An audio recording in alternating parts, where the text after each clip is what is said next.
പ്രിയപ്പെട്ട സുഹൃത്തുക്കളെ, ഈ കഴിഞ്ഞ ദിവസം പതിവിന് വിരുദ്ധമായി കേരള മുഖ്യമന്ത്രി പിണറായി വിജയനും മരുമകനും പൊതുമരാമത്ത് വകുപ്പ് മന്ത്രിയുമായ മുഹമ്മദ് റിയാസും കൂടി കേന്ദ്ര ഗതാഗത വകുപ്പ് മന്ത്രി നിതിൻ ഗഡ്കരിയെ കാണാൻ ഡൽഹി സന്ദർശിച്ചിരുന്നു. സാധാരണഗതിയിൽ അമ്മായച്ചനും മരുമകനും ഒരുമിച്ച് ഇങ്ങനെ യാത്ര നടത്തുന്നതായിട്ട് നമ്മൾ കണ്ടിട്ടില്ല, വളരെ കുറച്ചേ കണ്ടിട്ടുള്ളൂ. കണ്ട അവർ പ്രത്യേകം നിതിൻ ഗഡ്കരിക്ക് ഉപഹാരങ്ങൾ സമർപ്പിച്ചു. അമ്മായി അച്ഛനും സമർപ്പിച്ചു, മരുമകനും സമർപ്പിച്ചു. അതിൻ്റെ ചിത്രമാണ് ഇപ്പോൾ നിങ്ങൾ പുറകിൽ കാണുന്നത്.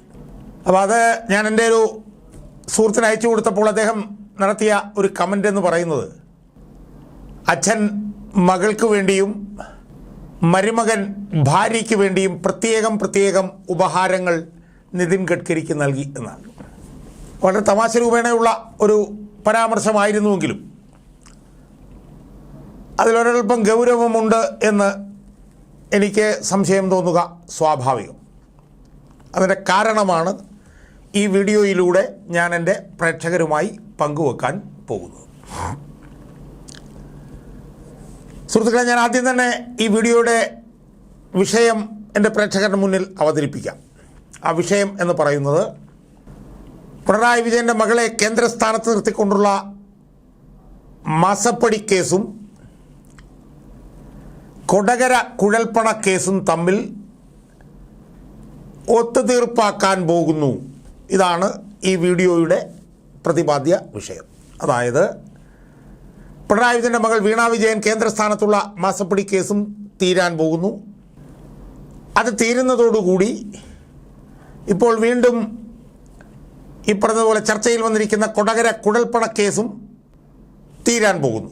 ഇത് രണ്ടും കൂടി അങ്ങോട്ടും ഇങ്ങോട്ടും ഒത്തുതീർപ്പിലാകുമെന്നും, ഒരു വശത്ത് പിണറായി വിജയൻ്റെ മകൾ മാസപ്പടി കേസിൽ നിന്ന് ഊരിപ്പോകുമെന്നും, മറുവശത്ത് കൊടകര കുഴൽപ്പണ കേസിൽ പ്രതികളാകാൻ സാധ്യതയുള്ളവർ, അതിൽ കെ സുരേന്ദ്രൻ്റെ പേര് മുതൽ സുരേന്ദ്രൻ്റെ മകൻ്റെ പേര് മുതൽ അങ്ങ് കർണാടകത്തിലുള്ള BJPയുടെ അത്യുന്നത നേതാവായിട്ടുള്ള BL സന്തോഷിൻ്റെ പേര് മുതൽ അദ്ദേഹത്തിൻ്റെ ബ്ലൂ ഐഡ് ബോയ് ആയിട്ടുള്ള ലഹർ സിംഗ് എന്ന് പറയുന്ന കർണാടകത്തിൽ നിന്നുള്ള ഒരു രാജ്യസഭാംഗത്തിൻ്റെ പേര് ഉൾപ്പെടെയുണ്ട്. ഇവരെല്ലാവരും ഈ കേസുകളിൽ നിന്ന് രക്ഷപ്പെടാൻ പോവുകയാണ് എന്നാണ് ഈ വീഡിയോയിലൂടെ ഞാൻ എൻ്റെ പ്രേക്ഷകരോട് പറയാൻ ആഗ്രഹിക്കുന്നത്. സുഹൃത്തുക്കളെ, നമുക്ക് മാസപ്പടി കേസിനെ കുറിച്ച് അറിയാമല്ലോ. 2023 മധ്യത്തോടെ ഇൻകം ടാക്സ് ഇൻട്രീം സെറ്റിൽമെൻറ്റ് ബോർഡിൻ്റെ ഒരു ഉത്തരവിൽ ആണ് ആദ്യമായി നമ്മൾ മാസപ്പടി കേസിനെ കുറിച്ചിട്ട് കേൾക്കുന്നത്. മനോരമയുടെ ഡൽഹി ലേഖകനായിട്ടുള്ള ജോമി തോമസ് ആണ് അത് ആദ്യം മനോരമയിൽ പുറത്തു കൊണ്ടുവന്നത്. അതിനുശേഷം നമ്മൾ ആ റിപ്പോർട്ട് വായിച്ചു. അവിടെ മുതൽ നമ്മൾ മാസപ്പടി കേസ് ഇങ്ങനെ ചർച്ച ചെയ്തുകൊണ്ടിരിക്കുകയാണ്. എന്താണ് മാസപ്പടി കേസ്? 2017 മുതൽ 2020 വരെ ഓരോ വർഷവും പിണറായി വിജയൻ്റെ മകൾ വീണ വിജയനും അവരുടെ കമ്പനിയായിട്ടുള്ള എക്സാലോജിക്കിനും കരിമണൽ കർത്ത എന്ന് പറയുന്ന ആളുടെ ഉടമസ്ഥതയിലുള്ള CMRL ലക്ഷക്കണക്കിന് രൂപ വെച്ച് കൊടുത്തുകൊണ്ടിരുന്നു. അതെല്ലാം കൂടെ ചേർന്ന് 1,72,00,000 രൂപ വരും എന്നും, അത് അനധികൃതമായിട്ടുള്ള ഒരിടപെടലായിരുന്നുവെന്നും, CMRLന് പ്രത്യേകിച്ച് ഒരു സേവനവും ചെയ്യാതെയാണ് അവർ വീണ വിജയനും അവരുടെ കമ്പനിക്കും ഈ 1,72,00,000 രൂപ നൽകിയതെന്നും, അതിൻ്റെ രേഖകൾ ഇൻകം ടാക്സ് CMRL നടത്തിയ ഒരു റെയ്ഡിലൂടെയാണ് കണ്ടുപിടിച്ചതെന്നും, ആ 1,72,00,000 രൂപ സെറ്റിൽമെൻറ്റിനായി CMRL ഇൻട്രീം സെറ്റിൽമെൻറ്റ് ബോർഡിന് മുന്നിലേക്ക് കൊണ്ടുപോയ 135 കോടി രൂപയിൽ ഉൾപ്പെട്ടില്ല എന്നുള്ളതുമായിരുന്നു മാസപ്പടി കേസ്. ആ മാസപ്പടി കേസ് പിന്നെ അന്വേഷണം നടന്നു. എൻ്റെ ആ വശങ്ങളിലേക്ക് ഞാൻ പോകുന്നില്ല. അത് എന്തായാലും അതിൻ്റെ അന്വേഷണം ഏതാണ്ട് 3-4 വർഷക്കാലം കമ്പനി രജിസ്ട്രാറിൻ്റെ ഓഫീസിൽ മന്ദീഭവിച്ച് കിടക്കുകയായിരുന്നു. പക്ഷേ അത് ഒരു ഘട്ടത്തിൽ ആ അന്വേഷണത്തിന് ജീവൻ വെച്ചു. അതിന് പ്രധാനപ്പെട്ട കാരണം ഷോൺ ജോർജ് എന്ന് പറഞ്ഞ ചെറുപ്പക്കാരനായിട്ടുള്ള രാഷ്ട്രീയ നേതാവ് സീരിയസ് ഫ്രോഡ് ഇൻവെസ്റ്റിഗേഷൻ ഓഫീസ് SFIOയുടെ അന്വേഷണം ആവശ്യപ്പെട്ട് ഹൈക്കോടതിയെ സമീപിച്ചതോടുകൂടിയാണ്. അതിനെ തുടർന്ന് അന്വേഷണം നടന്നു. ആ അന്വേഷണം നടക്കുന്നതിനിടയിൽ ആ അന്വേഷണം തടസ്സപ്പെടുത്തുന്നതിന് വേണ്ടി വീണ വിജയനും KSIDC എന്ന് പറഞ്ഞ സ്ഥാപനവും CMRL എന്ന് പറഞ്ഞ സ്ഥാപനവും നിരന്തരമായ ശ്രമങ്ങൾ പലയിടങ്ങളിലും നടത്തി. കേരള ഹൈക്കോടതിയിൽ നടത്തി, കർണാടക ഹൈക്കോടതിയിൽ നടത്തി, ഇപ്പോൾ ഡൽഹി ഹൈക്കോടതിയിൽ നടക്കുന്നു. ഈ തടസ്സങ്ങൾ ഉണ്ടാക്കാൻ നടത്തിയ ശ്രമങ്ങളൊന്നും വിജയിച്ചില്ല. ആ അന്വേഷണം തുടർന്നു. അന്വേഷണം മരവിപ്പിക്കണം, അന്വേഷണം റദ്ദാക്കണമെന്ന് പറഞ്ഞുകൊണ്ട് കർണാടക ഹൈക്കോടതിയിൽ വീണ വിജയൻ കൊടുത്ത കേസ് ഉൾപ്പെടെ ഡിസ്മിസ് ചെയ്യപ്പെട്ടു. എന്നാൽ ആ കേസ് ഇപ്പോൾ ഡൽഹി ഹൈക്കോടതിയിൽ ഒരു നിർണായക ഘട്ടത്തിൽ എത്തി നിൽക്കുകയാണ്. ഇപ്പോഴത്തെ നിലയനുസരിച്ച് SFIO ഈ കാര്യത്തിൽ നടത്തിയ അന്വേഷണം സംബന്ധിച്ചിട്ടുള്ള അന്തിമ റിപ്പോർട്ട് ഏതാണ്ട് ഒരു 1.5 ആഴ്ചയ്ക്കുള്ളിൽ കേന്ദ്ര ഗവൺമെൻറ്റിന് സമർപ്പിക്കാൻ സാധ്യതയുണ്ട് എന്നാണ് നമ്മൾ മനസ്സിലാക്കുന്നത്. നമുക്കറിയാം, ഈ അന്വേഷണത്തിനിടയിൽ CMRL ഉദ്യോഗസ്ഥരെ ചോദ്യം ചെയ്തു, KSIDC ഉദ്യോഗസ്ഥരെ ചോദ്യം ചെയ്തു, പിണറായി വിജയൻ്റെ മകൾ വീണ വിജയനെ ഒന്നിലധികം തവണ ചോദ്യം ചെയ്തു. ഇതെല്ലാം കഴിഞ്ഞു. ആ SFIOയുടെ ആ റിപ്പോർട്ട്, അന്തിമ റിപ്പോർട്ട് സമർപ്പിക്കാൻ ഉള്ള സാധ്യത വർദ്ധിച്ചിരിക്കുകയാണ്. അത് ഡൽഹി ഹൈക്കോടതിയുടെ ഒരു വിധി കൂടി പരിഗണിച്ചായിരിക്കും അത് വരിക. കാരണം ഈ അന്വേഷണം നിയമവിരുദ്ധമാണ് എന്ന് പറഞ്ഞുകൊണ്ട് CMRL ഡൽഹി ഹൈക്കോടതിയിൽ ഹർജി സമർപ്പിച്ചിട്ടുണ്ട്. അതിന്മേൽ വാദം നടന്നിട്ടുണ്ട്. CMRL സമർപ്പിച്ച ആ ഹർജി തള്ളിപ്പോകാനാണ് സാധ്യത. അത് തള്ളിക്കഴിഞ്ഞാൽ 2 ആഴ്ചക്കുള്ളിൽ തങ്ങൾ റിപ്പോർട്ട് സമർപ്പിക്കാൻ തയ്യാറാണ് എന്നാണ് SFIO കോടതിയോട് ആവശ്യപ്പെട്ടിരിക്കുന്നത്. CMRL ഡൽഹി ഹൈക്കോടതിയിൽ സമർപ്പിച്ചിട്ടുള്ള കേസ് തള്ളിപ്പോകാനാണ് സാധ്യത എന്നാണ് നമുക്ക് ആധികാരികമായി അറിയാൻ കഴിയുന്നത്. അത് തള്ളിപ്പോയി കഴിഞ്ഞാൽ SFIO ഈ മാസപ്പടി കേസിൽ നടത്തിയ അന്വേഷണത്തിൻ്റെ റിപ്പോർട്ട് കേന്ദ്ര ഗവൺമെൻറ് സമർപ്പിക്കും. അതിപ്പോൾ കിട്ടുന്ന വിവരമനുസരിച്ച് അതിൽ വളരെ ഗുരുതരമായിട്ടുള്ള കണ്ടെത്തലുകൾ പിണറായി വിജയൻ്റെ മകൾ വീണ വിജയനെതിരെ ഉണ്ടാവും എന്നാണ്.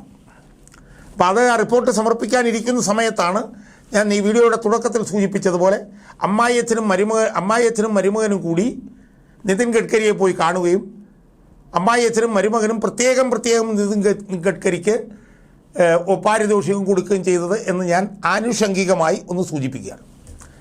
അപ്പോൾ അമ്മായിയച്ഛനെ മരുമകനെ സംബന്ധിച്ചിടത്തോളം വളരെ നിർണായകമാണ് ഈ SFIOയുടെ റിപ്പോർട്ട്.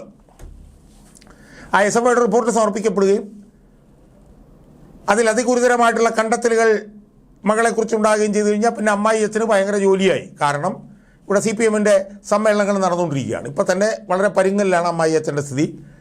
അതിനിടയിൽ റിപ്പോർട്ടും കൂടെ വന്നു കഴിഞ്ഞാൽ കൂടുതൽ പരുങ്ങലാകും എന്നുള്ളതുകൊണ്ടാണ് അമ്മായിയച്ഛനും മരുമകനും ഡൽഹിയിലേക്ക് പോയതെന്നും പ്രത്യേക ഉപഹാരം നിതിൻ ഗഡ്കരിക്ക് കൊടുത്തത് എന്നുമൊക്കെയാണ് ഉപശാലകളിലുള്ള സംസാരങ്ങൾ. എന്തായാലും ആ കേസ് എങ്ങനെ അട്ടിമറിക്കാമെന്നുള്ള നീക്കങ്ങൾ ഇങ്ങനെ നടന്നുകൊണ്ടിരിക്കുമ്പോഴാണ് കൊടകര കുഴൽപ്പണ കേസിൻ്റെ 2ാം അധ്യായം ആരംഭിക്കുന്നതിനെ കുറിച്ചിട്ട് നമ്മൾ കേൾക്കുന്നത്. കൊടകര കുഴൽപ്പണ കേസ് ഏതാണ്ട് ഇങ്ങനെ എഴഞ്ഞ് എൻ്റെ കുറ്റപത്ര സമർപ്പണമൊക്കെ ഇരിഞ്ഞാലക്കുട സെഷൻസ് കോടതിയിൽ ഇങ്ങനെ ഇരിഞ്ഞാലക്കുട കോടതിയിൽ നടന്നുകൊണ്ടിരിക്കുമ്പോഴാണ് തിരൂർ സതീഷ് എന്ന് പറയുന്ന BJPയുടെ തൃശ്ശൂർ ജില്ലാ കമ്മിറ്റി ഓഫീസിലെ തിരൂർ സതീഷ് വന്നിട്ട് കോടികൾ അവിടെ കൊണ്ടുവന്നു, ചാക്കിൽ കെട്ടി കൊണ്ടുവന്നുവെന്നും അത് വിതരണം ചെയ്തുവെന്നും താനതിന് സാക്ഷിയായിരുന്നു ഒക്കെയുള്ള മൊഴിയുമായി അദ്ദേഹം പൊടുന്നനെ രംഗത്ത് വരുന്നു. തിരൂർ സതീഷ് അത് രംഗത്ത് വന്ന് ഏതാനും ദിവസങ്ങൾ കഴിഞ്ഞപ്പോൾ ഇതിനെക്കുറിച്ച് കേരള പോലീസ് അന്വേഷിച്ച ഒരു വിശദമായ റിപ്പോർട്ട് പെട്ടെന്ന് മാധ്യമങ്ങളിലേക്ക് ചോർന്നു വരുന്നു. അത് 2-3 വർഷക്കാലമായി ചോർന്നു വന്ന ഒരു സാധനമല്ല, പെട്ടെന്ന് ചോർന്നു വരുന്നു. ആ റിപ്പോർട്ടിനകത്ത് കർണാടകത്തിൽ നിന്ന് കേരളത്തിലേക്ക് 2021 നിയമസഭാ തെരഞ്ഞെടുപ്പിന് മാസങ്ങൾക്ക് മുമ്പ് കൊണ്ടുവന്ന 40 കോടി രൂപ സംബന്ധിച്ചിട്ടുള്ള വിശദാംശങ്ങൾ മുഴുവൻ അതിനകത്തുണ്ടായിരുന്നു. എങ്ങനെ കൊണ്ടുവന്നു, ഏത് വണ്ടിയിൽ കൊണ്ടുവന്നു, ഏത് ജില്ലാ കമ്മിറ്റി ഓഫീസിൽ BJPയുടെ ജില്ലാ കമ്മിറ്റി ഓഫീസിൽ ആർക്ക് കൊടുത്തു, എവിടെ വെച്ച് കൊടുത്തു, എങ്ങനെ കൊടുത്തു, മുഴുവൻ വിവരങ്ങളും അതിനകത്തുണ്ടായിരുന്നു. എന്ന് മാത്രമല്ല, ആ കൈമാറ്റത്തെ, ആ കള്ളപ്പണ കച്ചവടത്തെ നേരിട്ട് കെ സുരേന്ദ്രൻ ഉൾപ്പെടെയുള്ള ആളുകളുമായി ബന്ധിപ്പിക്കുന്ന വിശദാംശങ്ങളും ആ റിപ്പോർട്ടിൽ ഉണ്ടായിരുന്നു. എന്ന് മാത്രമല്ല, ഇതിൽ കർണാടകത്തിൽ നിന്നുള്ള 2-3 പേരും കൂടി ഇതിനകത്ത് പങ്കെടുത്തിട്ടുണ്ട് എന്ന് പറഞ്ഞുകൊണ്ട് അവരുടെ പേരുകളും അതിലുണ്ടായിരുന്നു. അതിലൊരു പേരുകാരനാണ് ലഹർ സിംഗ്. ഈ ലഹർ സിംഗ് എന്ന് പറയുന്നത് കർണാടകത്തിലെ BJPയുടെ രാജ്യസഭാ മെമ്പറാണ്. പക്ഷേ ആ ലഹർ സിംഗിൻ്റെ പ്രത്യേകത എന്താണെന്നറിയാമോ? അദ്ദേഹമാണ് BJPയുടെ പരമോന്നത നേതാവായിട്ടുള്ള BL സന്തോഷിൻ്റെ ബ്ലൂ ഐഡ് ബോയ്. അപ്പോൾ കുടകര കുഴൽപ്പണക്കേസിൻ്റെ 2-ാം അധ്യായത്തിൽ കെ സുരേന്ദ്രനും ലഹർ സിംഗും നേരിട്ടല്ലെങ്കിലും BL സന്തോഷിനുമൊക്കെയുള്ള പങ്കാളിത്തം ആണ് ഇതിൻ്റെ 2-ാം അധ്യായത്തിൽ പൊതുമണ്ഡലത്തിലേക്ക് വന്നത്. തിരൂർ സതീഷ് കൊടുത്ത മൊഴി മാത്രമല്ല, ആ മൊഴിക്ക് ശേഷം ഈ പോലീസ് റിപ്പോർട്ട് പുറത്തു വന്നു. ഈ പോലീസ് റിപ്പോർട്ട് 2-3 വർഷങ്ങൾക്ക് മുമ്പ് എൻഫോഴ്സ്മെൻറ്റ് ഡയറക്ടറേറ്റിലും ഇൻകം ടാക്സിനും തെരഞ്ഞെടുപ്പ് കമ്മീഷനുമൊക്കെ കൊടുത്തിരുന്ന വിവരങ്ങളാണ് എന്ന് പറഞ്ഞുകൊണ്ടാണ് അത് പുറത്തു വരുന്നത്. അപ്പോൾ സുഹൃത്തുക്കളെ, ഞാനൊരു ദോഷൈകത്തിൽക്കാണ് എന്ന് പറഞ്ഞുകൊള്ളട്ടെ. പക്ഷേ ഞാനൊരു കാര്യം പറയാം. ഞാനിതിനെ രണ്ടിനെയും ബന്ധിപ്പിച്ച് കാണാൻ താല്പര്യപ്പെടുന്ന ഒരാളാണ്. ഇതിൻ്റെ കൂട്ടത്തിൽ കരുവന്നൂർ കേസ് കൂടി ബന്ധപ്പെടുത്തണം എന്ന് പറയുന്ന എൻ്റെ സുഹൃത്തുക്കളുണ്ട്. കരുവന്നൂർ കേസും ഇതിലൂടെ അട്ടിമറിക്കപ്പെടും എന്ന് അവർ പറയുന്നുണ്ട്. ആ കേസുമായി ബന്ധപ്പെട്ട്, ആ കേസിൻ്റെ അട്ടിമറിയുമായി ബന്ധപ്പെട്ട് പാഞ്ഞാൾ എന്ന് പറഞ്ഞ സ്ഥലത്ത് എന്തോ ഒരു യജ്ഞം നടന്നുവെന്നും ആ യജ്ഞം നടത്താൻ വേണ്ടിയിട്ട് ഈ കരുവന്നൂർ കേസിലെ മുഖ്യപ്രതിയായിട്ടുള്ള സതീഷ് കുമാർ 50 ലക്ഷം രൂപ കൊടുത്തുവെന്നും ആ പാഞ്ഞാൾ ആ യജ്ഞത്തിൽ കെ സുരേന്ദ്രൻ ഉൾപ്പെടെയുള്ള ആളുകൾ പങ്കെടുത്തുവെന്നും ഈ 50 ലക്ഷം കൊടുത്തതിൻ്റെ അതിൻ്റെ തെളിവ് അരവിന്ദ് മേനോൻ എന്ന് പറയുന്ന BJPയുടെ ഒരു കേന്ദ്രത്തിലുള്ള ഏതോ ഒരു നേതാവിനെ ഏൽപ്പിച്ചുവെന്നും അത് കൊടുത്തുവെന്ന് തെളിയിക്കാൻ വേണ്ടിയിട്ട് ആ നോട്ട് കെട്ടിൻ്റെ മുകളിലിരുന്ന നോട്ടിൻ്റെ നമ്പറും താഴെ ഇരുന്ന നോട്ടിൻ്റെ നമ്പറും എടുത്തിട്ട് അതിൻ്റെ സ്ക്രീൻഷോട്ട് എടുത്തിട്ട് അങ്ങോട്ട് അയക്കുകയാണ് ചെയ്തത് എന്നുമൊക്കെ ആരോപണങ്ങൾ ഉയർന്നിട്ടുണ്ട്. അത് BJPക്ക് അകത്ത് തന്നെയാണ് ആരോപണം ഉയർന്നിട്ടുള്ളത്. അതുകൊണ്ട് ഈ കുഴൽപ്പണ കേസിനൊപ്പം കരുവന്നൂർ കേസ് കൂടി അട്ടിമറിക്കപ്പെടും എന്നും ഇപ്പോൾ ആരോപണങ്ങൾ ഉയരുന്നുണ്ട്. കാരണം നേരത്തെ സൂചിപ്പിച്ചതുപോലെ ആ കേസിൽ 1-ാം പ്രതിയായിട്ടുള്ള സതീഷ് കുമാർ എന്നാണ് അയാളുടെ പേരെന്നാണ് എൻ്റെ ഓർമ്മ. അയാൾ ഇത്ര 50 ലക്ഷം രൂപ കൊടുത്തതുമായി ബന്ധപ്പെട്ട ആരോപണവും ഉയർന്നു വന്നിട്ടുണ്ട്.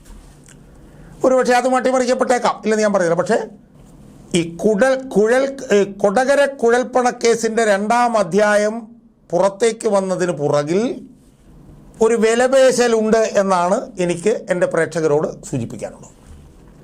അതായത് മാസപ്പടി കേസ് കുഴപ്പത്തിലേക്ക് കൊണ്ടുപോയാൽ, മാസപ്പടി കേസ് കുഴപ്പത്തിലേക്ക് കൊണ്ടുപോയി പിണറായി വിജയൻ്റെ മകൾക്ക് ദോഷകരമാക്കി അത് വികസിപ്പിച്ചെടുത്താൽ ആ SFIOയുടെ അന്വേഷണ റിപ്പോർട്ടിൽ പിണറായി വിജയൻ്റെ മകൾക്കെതിരെ ഗുരുതരമായിട്ടുള്ള കണ്ടെത്തലുകൾ ഉണ്ടാവുകയും അത് പുറത്തു വരികയും ചെയ്താൽ കൊടകര കുഴൽപ്പണ കേസിലെ വിവരങ്ങൾ പുറത്തു വരും.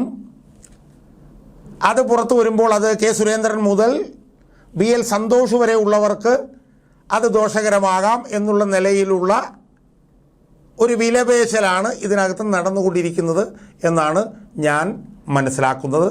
ആധികാരികമായിട്ടാണ് ഞാനിത് പറയുന്നത്. അപ്പോൾ അതുകൊണ്ട് ഇപ്പോൾ സുരേന്ദ്രനെ സംബന്ധിച്ചൊക്കെ സുരേന്ദ്രൻ്റെ മകനുമൊക്കെയായി ബന്ധപ്പെട്ടുകൊണ്ട് ഒരുപാട് തെളിവുകളുണ്ടെന്നാണ് കേൾക്കുന്നത്. അതിൻ്റെ പുനരന്വേഷണം സജീവമായി കഴിഞ്ഞു. തിരൂർ സതീഷിൽ നിന്ന് മൊഴിയെടുത്തു കഴിഞ്ഞു. അയാളെത്രയോ കോടികൾ അവിടെ കൊണ്ടുവന്നു, 9 കോടിയോ മറ്റോ കൊണ്ടുവന്നു എന്നും പറഞ്ഞിട്ട് അയാൾ മൊഴി പറഞ്ഞിട്ടുണ്ട്. എന്ന് മാത്രമല്ല, അതിൻ്റെ പുനരന്വേഷണം നടത്തുന്നതിനെ സംബന്ധിച്ച് ഇരിഞ്ഞാലക്കുടയിലേതൊരു കീഴ്ക്കോടതിയിൽ സർക്കാർ അപേക്ഷ സമർപ്പിച്ചു. കോടതി അത് അനുവദിച്ചു. 90 ദിവസത്തിനുള്ളിൽ കുറ്റപത്രം സമർപ്പിക്കാനും കോടതി അനുവദിച്ചിട്ടുണ്ട്. അപ്പോൾ അതിൻ്റെ അന്വേഷണം ദ്രുതഗതിയിൽ ഇനി നടക്കും. സ്വാഭാവികമായും അതിൻ്റെ അന്വേഷണം ദ്രുതഗതിയിൽ നടന്നാൽ അത് BJPയിലെ ഞാൻ ഈ നേരത്തെ പറഞ്ഞ നേതാക്കന്മാർക്കൊക്കെ അപകടമായിരിക്കും. അപ്പോൾ അതുകൊണ്ട് തന്നെ ആ അന്വേഷണം മന്ദഗതിയിലാവണമെങ്കിൽ മാസപ്പടി കേസിൻ്റെ അന്വേഷണവും മന്ദഗതിയിലാവണം. ആ അന്വേഷണം കൊടകര കുഴൽപ്പണ കേസിൻ്റെ അന്വേഷണം അവസാനിക്കണമെങ്കിൽ മാസപ്പടി കേസിൻ്റെ അന്വേഷണവും അവസാനിക്കണം. ഈ നിലയിലുള്ള വിലപേശലാണ് ഇപ്പോൾ നടക്കുന്നത്. അതിനോടൊപ്പം തന്നെ കരുവന്നൂർ കേസ് അട്ടിമറിക്കുന്നതുമായി ബന്ധപ്പെട്ടുള്ള വിലപേശലുകളും നടക്കുന്നുണ്ട്. എന്തായാലും ഞാൻ ഉറച്ചു വിശ്വസിക്കുന്നത് മാസപ്പടി കേസ് അട്ടിമറിക്കപ്പെടും എന്ന് തന്നെയാണ്. മാസപ്പടി കേസ് അട്ടിമറിക്കപ്പെടുന്നതോടുകൂടി കൊടകര കുഴൽപ്പണ കേസും അട്ടിമറിക്കപ്പെടും. ഒരുപക്ഷെ കൊടകര കുഴൽപ്പണ കേസിനോടൊപ്പം കരുവന്നൂർ ബാങ്ക് തട്ടിപ്പ് കേസും അട്ടിമറിക്കപ്പെടാനുള്ള സാധ്യതയും നമ്മൾ തള്ളണ്ട. എന്തായാലും മാസപ്പടി കേസും കൊടകര കുഴൽപ്പണ കേസും അങ്ങോട്ടും ഇങ്ങോട്ടും അട്ടിമറിക്കപ്പെട്ടു പോകാനുള്ള വലിയ സാധ്യത ഉയർന്നു വന്നിരിക്കുകയാണ് എന്നാണ് എനിക്ക് എൻ്റെ പ്രേക്ഷകരോട് ഈ ഘട്ടത്തിൽ പറയാനുള്ളത്.